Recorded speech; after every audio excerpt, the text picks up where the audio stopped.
எங்கள் Kamala's kitchen diary சொந்தங்களுக்கு அன்பார்ந்த வணக்கம். எல்லாரும் எப்படி இருக்கீங்க? இன்னைக்கு நாம சமைக்க போறது கறிக்குழம்பு சுவையில் சீமச்சக்கை குழம்பு. இந்த குழம்புல இவ்வளவு ருசியா அப்படின்னு நீங்களே ஆச்சரியப்படுவீங்க. வாங்க சமைக்க போகலாம். நம்ம சீமச்சக்கை கறிக்குழம்பு கணக்கில் வைக்க போறோம். வெட்டிக்குவோம். இது இப்படி வெட்டிடுவோம். இப்படி வெட்டி நல்லா அரிஞ்சு தண்ணிக்குள்ள போட்டுறணும். இல்லாட்டினா இதுல ஒரு பசை இருக்குது. தண்ணிக்குள்ள இல்லாட்டினா கருத்து போயிடும்.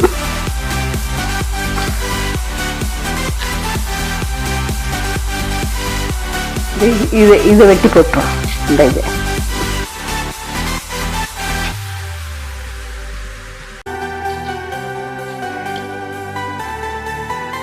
இதை வெட்டி நம்ம தண்ணிக்குள்ள போட்டிருக்கோம். தண்ணிக்குள்ள போட்டுருணும், இல்லாட்டா கருத்து போயிடும்.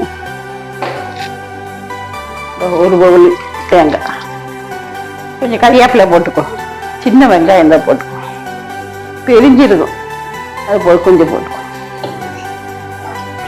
கொஞ்சம் தேங்காய் எண்ணெய் ஊற்றிக்கும். நல்லா வறக்கும். நல்லா வறுத்துட்டு மிக்சியில் போட்டு அரைச்சிக்கணும். இந்த நல்லா வறுத்துட்டு 2 ஸ்பூன் மல்லிப்பொடி போட்டுக்கோ, மிளகு பொடி போட்டுக்கோ. உங்களுக்கு எவ்வளவு தேவையோ அவ்வளோ போட்டுக்குங்க. இந்த மீட் மசாலா கொஞ்சம் போட்டுக்கோ.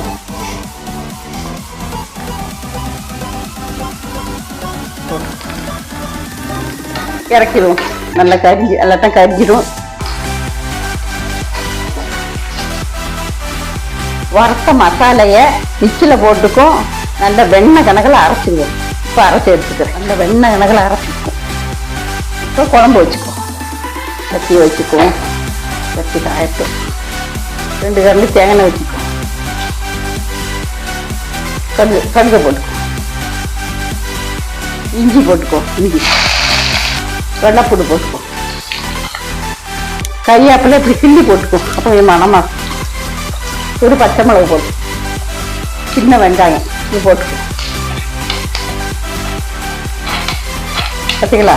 நல்லா வதங்கிட்டு ஒரு தக்காளி போட்டுக்கோ. சின்ன தக்காளி போட்டு கொஞ்சம் மஞ்சள் பொடி போட்டுக்கோ. நல்லா வதங்கிட்டு போட்டுக்கோ.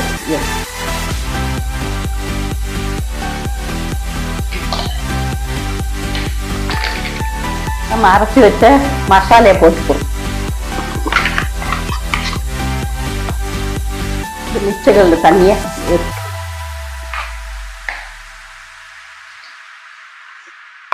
உங்களுக்கு எவ்வளவு தண்ணி வேணுமோ அவ்வளவு வச்சுக்குங்க. கல்லுப்பு போட்டுக்கோ. இந்த குருமிளகு நம்ம பொடிச்சு வச்சிருக்கோம். அதை கொஞ்சம் போட்டுக்கோ. நல்லா வேகட்டும். அரைச்சி வச்சுக்கோ. நல்லா வெந்துட்டு கறிக்குழம்புக்குள்ள மனம், நல்ல மனம். நல்ல சோறுல, இட்லி, தோசை, சப்பாத்தி எல்லாத்துக்கும் சாப்பிடணும். சரிங்களா?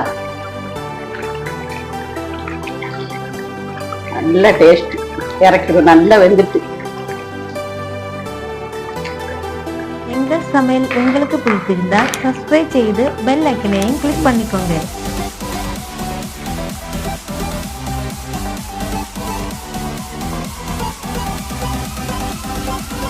இன்னைக்கான சமையல் டிப்: எலுமிச்சம் பழத்தை உப்பு ஜாடியில் போட்டு வைத்தால் நீண்ட நாட்களுக்கும் அழுகாமல் இருக்கும். சிறிதளவு எண்ணெய் சேர்த்து கீரையை வேக வைத்தால் கீரையின் நிறம் மாறாது. இது மாதிரி நீங்களும் ட்ரை பண்ணி பார்த்துட்டு உங்கள் கருத்துக்களை கமெண்ட் பண்ணுங்க. மீண்டும் ஒரு நல்ல ரெசிபியுடன் உங்களை சந்திக்கிறோம். தேங்க்யூ ஃபார் வாட்சிங். நன்றி, வணக்கம்.